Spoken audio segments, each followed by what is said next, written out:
इदं ते नातपस्काय नाभक्ताय कदाचन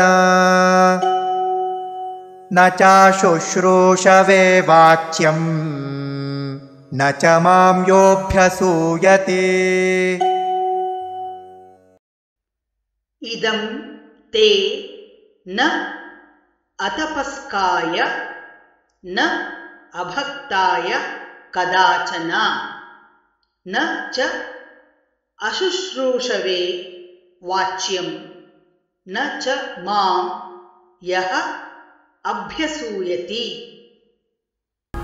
इदं ते नातपस्काय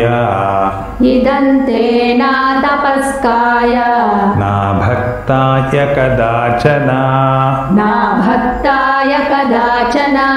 न चाशुश्रूषवे वाच्यं न च मायोऽभ्यसूयति।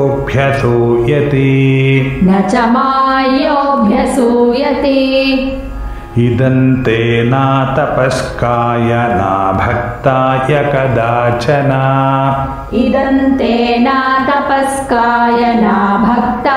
कदाचन न चाशुश्रूषवे वाच्यं न च मायोऽभ्यसूयति।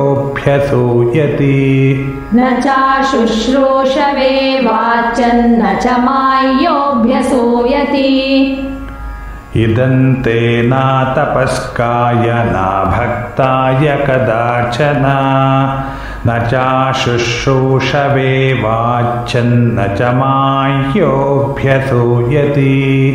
इदं ते नातपस्काय नाभक्ताय कदाचन न चाशुश्रूषवे वाच्यं न च मायोऽभ्यसूयति।